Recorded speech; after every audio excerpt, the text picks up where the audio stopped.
Hello everyone, and welcome to another Moto deck deep dive, this time featuring the 39th Guards Motorized Division. A division that already is around for a long while. We already made a video back around them in the day, but a lot has happened since then, so it's time to update thing we did back then, as this division is still one of the best out there, most likely the best on the Pact side at the moment, as it has the most SU-25s, it has a good arsenal of tanks, and it has the BMP-3. So yeah, let's go in, let's have a look on the deck in general, and how I try to get to victory with this one. In the logistics tab, you have classic supplies in Ural and MTLB for the Soviet side. No Mi-26 here, sadly, but let's say not that cost efficient, that's fine. Ural is your biggest that you get, which is fine. It's a fast supply drug, 1000 supply is decent.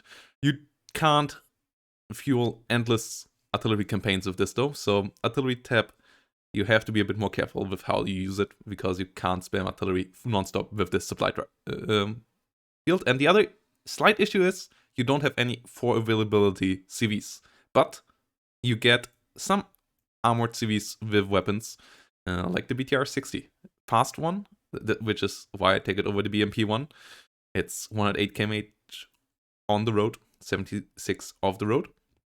And with its 40mm, it actually at least can defend itself somewhat.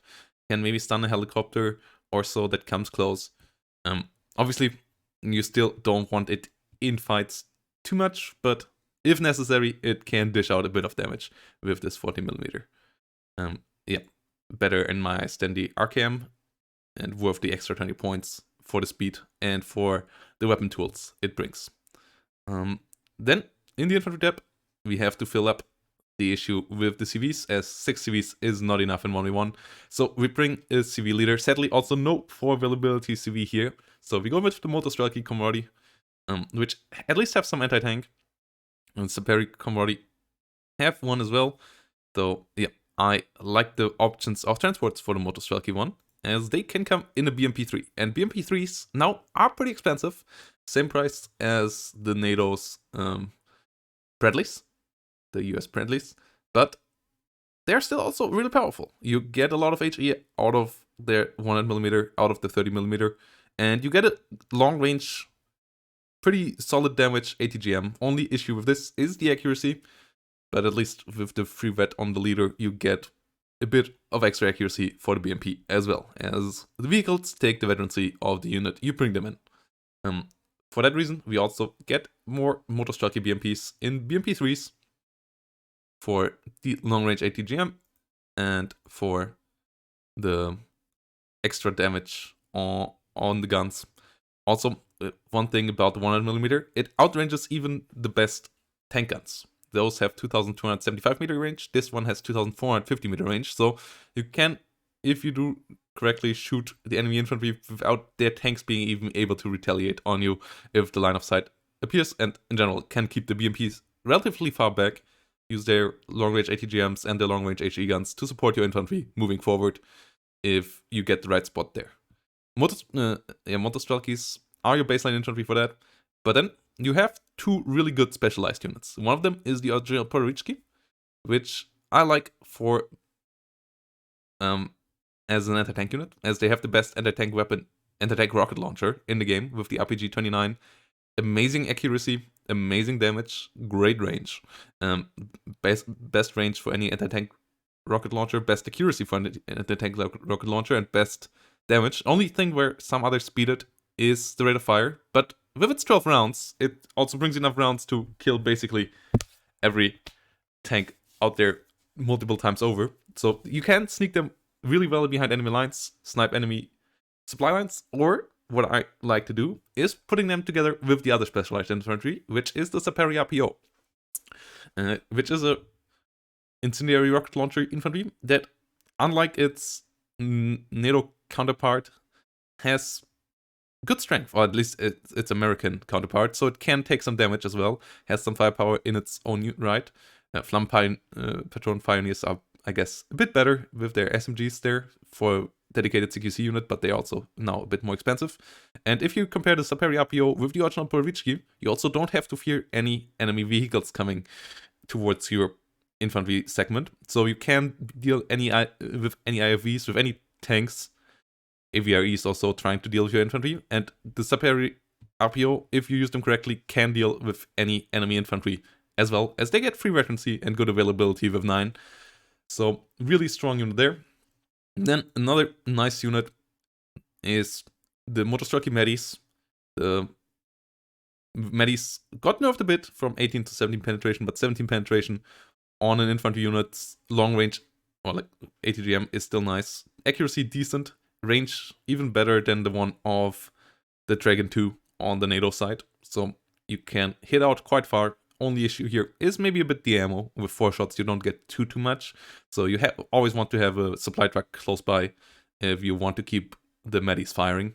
But in general, one of the best infantry units as well. Really, really helpful. Then you get the Saperi, normal one. And Motorcycle BMPs in BMP3s. Yeah. Sorry for the short break. Doorbell rang. So, yeah, Saperi. Decent. If you would get more Saperi RPOs, you would take them. But in the case you run out of Saperi RPOs, you take the Saperis. Still decent firepower on their AKS, on their BKM. And Satchel charges a bit harder to use now. 150 meter range and the necessity to stand still make them quite tough to use. I would like them to go back up to 175 meter. 150 meter is really, really low in the current scale of the game. But they still do a lot of damage with it if they get into range, so that is nice. And yeah, they are even cheaper with 40 points. And for 40 points, the 8 men have solid firepower. So yeah, one more unit you can combine with the original Porovichki for good CQC firepower.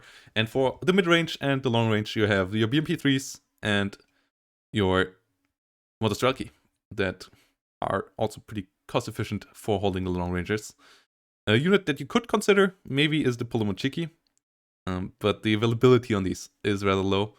And with 7 hit points, they're also not the most tanky units, so I decided against them. And yeah, I also decided against any Conquerors or Fagots, as I feel like with the Medis plus the long range ATGMs of the BMPs plus the short range AT of the original Porovichki, you have enough anti-tank in this infantry tab already. And your tank tab is not without strength either. It's not like it absolutely needs to be carried by the infantry tab. So that's why I left these out of this and focused more on having frontline infantry. Artillery tab, I have the mortars, which currently just really, really strong if you can get them on the front line and they don't get bombed instantly. They can pin down, like these allow breakthroughs at the moment. You can kill off enemy ATGM teams really quickly. You can kill off enemy manpad teams. You can stun enemy infantry and then run on top of them and kill them. And you can lay amazing smoke screens really quick as well. So mortars absolutely amazing for their cheap price at the moment. Every deck that can bring a 120mm mortar should bring a 120mm mortar at the moment. There's just too many use cases to not bring them, especially as artillery slots often are quite cheap. Guadizas here, as their self-propelled guns, are there for counter battery and maybe helping out on the front line a bit as well. And Euroguns are there if a game is really stagnant and you need to hit a town hard. So I'm still not super amazed by the multiple rocket launchers, but with the slight rate of fire increasement and the slightly faster flying rockets, they feel a bit better, but they might still be needing a bit of love. I'm not sure.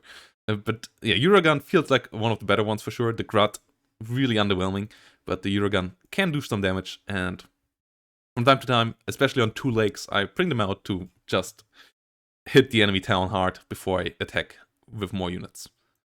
So mortars often feel like the more safe and sound option.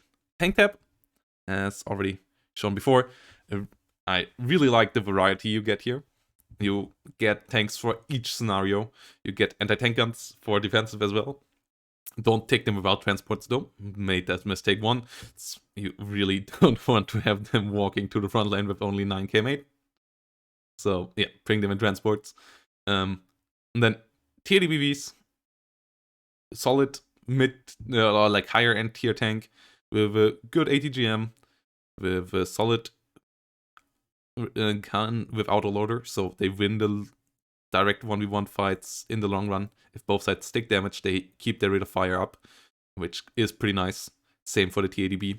And then the T62s as your cheap defensive options to just stop enemy trash tanks from running through, or like giving that one attack a slight bit of tank power to help out, getting rid of IFVs that stand in the way or so. And really, the versatility here is nice. You can get the right unit for the right moment basically every time. The only thing you lack is a super heavy tank, like no T80U, but with the T80 BV you already have a higher quality tank than a lot of the other divisions, like for example the KDA or Territorial Commando Süd, or even the French divisions don't get a tank of this quality level. So T80 BV for sure, absolutely worthwhile tank to bring around, and yeah, a nice tank tab here as well, with decent cost slots as well, so you can bring them all around. Recon tab is the tab where I'm still struggling, because I really would like a Mi-8 MTA or a BRM1 in this tab as well, but I just don't quite find the slot to fill them in, as exceptional optics units are really nice now, but I currently am stuck on the infantry recon, because infantry recon is the bread and butter, and then the exceptional optics recon units come on top.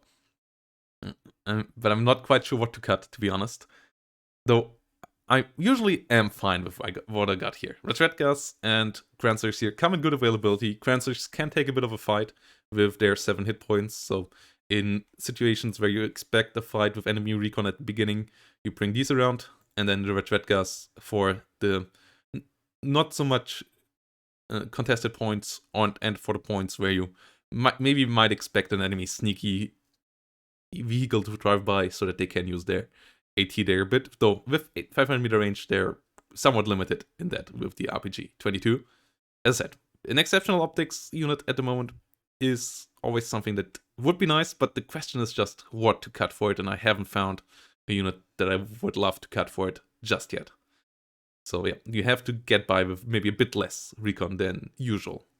Then in the AA tab, you get a solid amount of AA as well.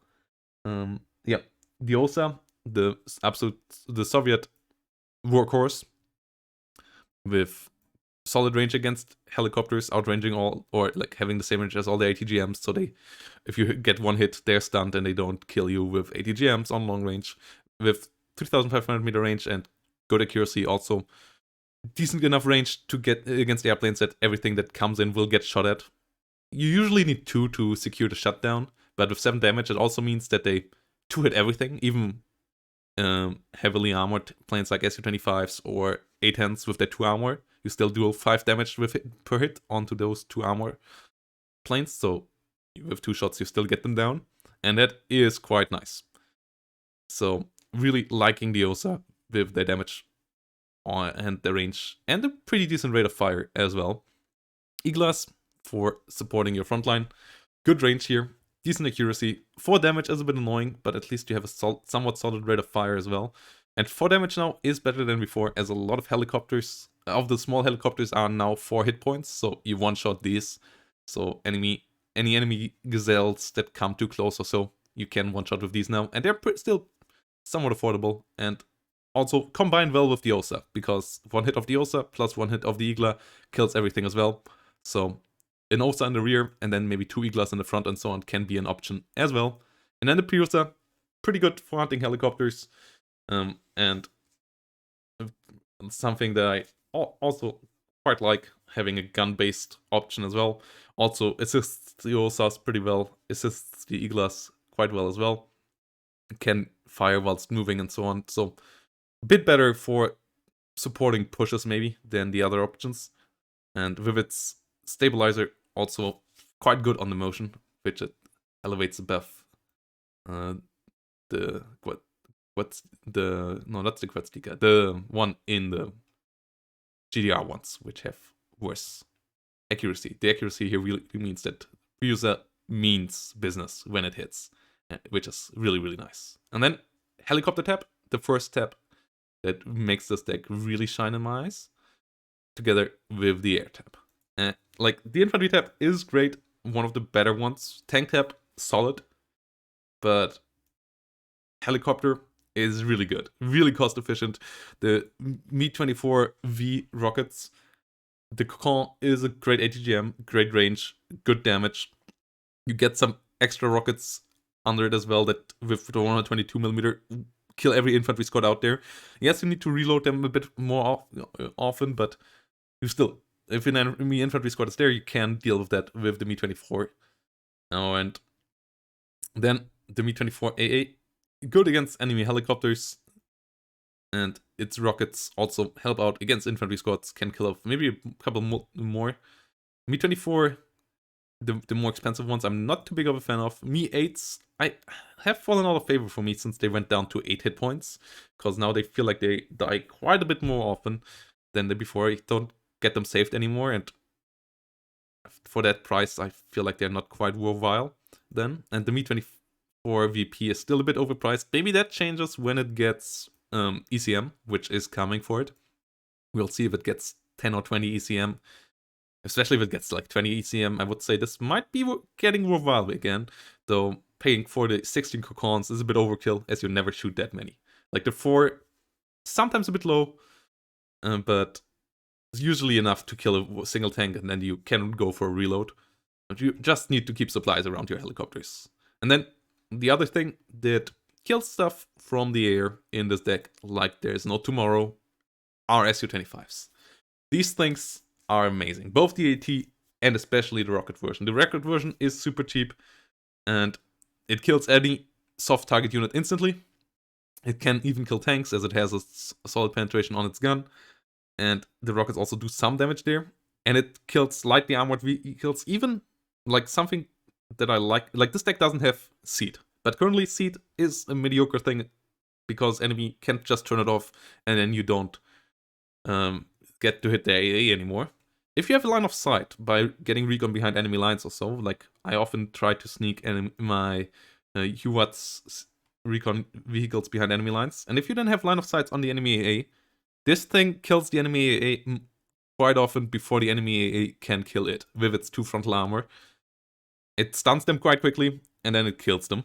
And if you get to the enemy 2 AA pieces that they have, you can often overwhelm their AA with it. And you can hit every other soft target on the battlefield as well. Plus, if the enemy comes in out with planes, you have a great fighter plane with the Su-27.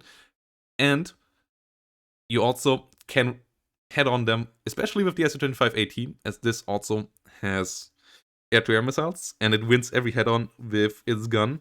The gun kills planes really quickly. The frontal armor protects it quite well from enemy guns. So only enemy missiles really shoot this plane down, and they also deal less damage. And it's ATGMs here. With 430 damage ATGMs, it can kill up to 4 enemy vehicles. The accuracy is decent, especially if you get a bit closer and it then gets range stacking. The range is not too amazing, but it's one of the most agile planes in the game, so that is not a massive problem. And yeah, these are really cheap. Like, you can often easily kill 1 or 2 mid to high tanks with an Su-25 run. AT run, you can often kill some enemy artillery or enemy like ATGM teams also with the Su-25, and a lot of infantry, like infantry in nasty positions, get an Su-25 rocket out, kill it. And then if the enemy has AA, they still are not safe from you. If you get an ATGM on them, you can kill them. If you get the rockets on them, they need to get a bit closer, but you still kill them easily as well. So the enemy has to keep their AA out of line of sight, or in such high numbers that they can hit you with enough missiles and guns before you hit their AA. And that is hard to do. That is hard to do for the enemy.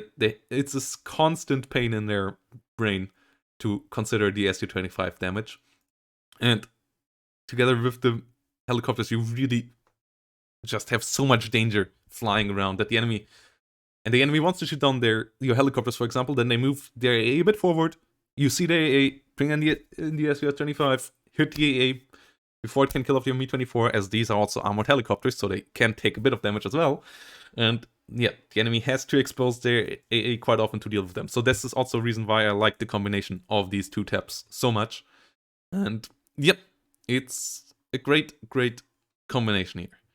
Artillery can hit enemy AA as well. If you then stun them, pin them down, your air can come maybe in to kill them easier as well, without less danger. And your infantry and tank tab are just on par with most other decks out there to hold the line till your helicopters and air have won you the game. Or if the enemy invests so much into AA and is playing so defensively, you can just overrun them with the tank and the infantry. Like, this deck is really powerful. The only thing it doesn't have is airborne forward deployment, but with the helicopter speed, rockets and so on, you can usually deal with enemy airborne units quite easily as well, so it's not the biggest disadvantage. And yep, it's an absolute blast of a division. I hope you will enjoy it as much as I do, as this is really one of my favorite divisions to play because it's just such a good all-rounder. You never feel like you can't handle the situation if you play this deck right, which is really great. So yeah, hope to see you in the next one, guys. Hope you enjoyed this deck deep dive, and maybe I got you back to playing a bit of Pact again. And yep, have a nice day. If you liked the video, consider subscribing and leaving a like, and I see you in the next one.